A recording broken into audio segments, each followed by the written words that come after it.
ఎప్పుడన్నా వంకాయ బజ్జీని టేస్ట్ చేశారా? ట్రై చేయకపోతే ఒక్కసారి డెఫినెట్‌గా ట్రై చేయాల్సిందే. మా గుంటూరులో వంకాయ బజ్జీ ఫేమస్. సో, ఈరోజు మా ఇంట్లో మేము వంకాయ బజ్జీని ఎట్లా తయారు చేస్తామంటే, సన్నగా పొడవుగా ఉన్న వంకాయల్ని తీసుకొని ఇట్లాగా మధ్యలోకి కట్ చేయాలి. సైడ్స్‌ని కూడా కట్ చేస్తే మనం వేయించుకోవడానికి బావుంటుంది.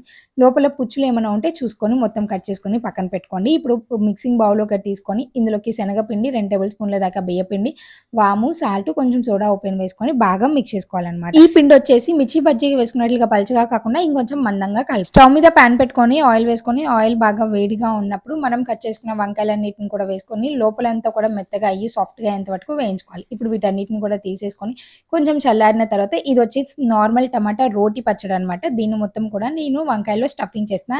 దీని లోపల స్టఫింగే మెయిన్ ఇంపార్టెంట్. ఆ తర్వాత పిండిని మొత్తం కూడా ఇట్లాగా గ్లాస్‌లోకి వేసుకుంటున్నానండి. బజ్జీలు వేయటం రాని వాళ్ళు కూడా చాలా సింపుల్‌గా వేసేసుకోవచ్చనమాట. ఇట్లాగా డిప్ చేసి ఆయిల్‌లో డ్రాప్ చేయటమే. ఇట్లాగా ఎర్రగా వేగిన తర్వాత తీసుకొని వేడి వేడిగా తినేయటమే.